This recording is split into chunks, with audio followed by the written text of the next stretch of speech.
comment arrive-t-on devant le juge financier? Dans nos vidéos précédentes, on vous racontait qui pouvait être mis en cause devant la justice financière. Mais pour quelles raisons et comment se retrouve-t-on devant le juge financier?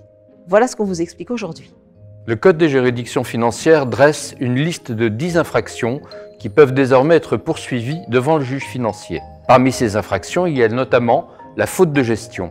Une faute de gestion, c'est par exemple quand une personne qui dirige un organisme décide de dépenses irrégulières pour cet organisme et qui vont causer un préjudice financier significatif.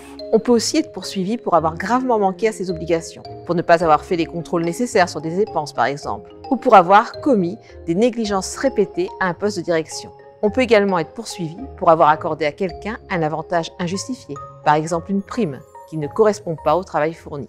Alors que précédemment, on jugeait les comptes des comptables publics, avec des poursuites parfois dans le cadre d'erreurs purement formelles ou de procédures, désormais les juges financiers doivent détecter des fautes personnelles qui présentent un niveau de gravité suffisant pour justifier l'engagement de poursuite. C'est le parquet, on dit aussi le ministère public, qui décide ou non d'engager des poursuites. Mais pour cela, il faut que les magistrats du parquet aient connaissance des éventuels problèmes dans les administrations et les organismes publics.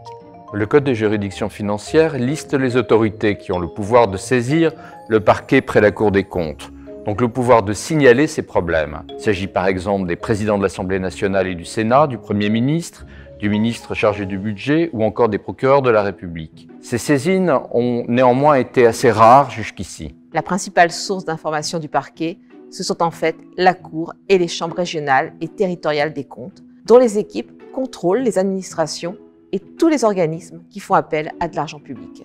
Quand ces équipes détectent des irrégularités qui sont susceptibles d'être qualifiées d'infractions, elles rédigent ce que l'on appelle des déférés, sur lesquels le ministère public pourra s'appuyer pour engager des poursuites. Il y a des limites à l'engagement de poursuites, sauf dans quelques cas précis, les ministres et les chefs d'exécutifs locaux, les maires notamment, ne sont pas justiciables de la Cour des comptes. Le Conseil constitutionnel a jugé qu'ils étaient soumis à une responsabilité différente, de nature politique, ce qui n'empêche pas ces mêmes responsables politiques d'être poursuivis devant des juridictions pénales en cas de délit, bien sûr. La responsabilité des personnes qui n'ont fait qu'exécuter les ordres d'un supérieur hiérarchique ou d'un élu, ou qui étaient placées dans des situations de force majeure, ne peut pas non plus être engagée devant les juridictions financières. Pour en savoir plus sur la procédure contentieuse elle-même, rendez-vous dans les prochains jours avec une nouvelle vidéo.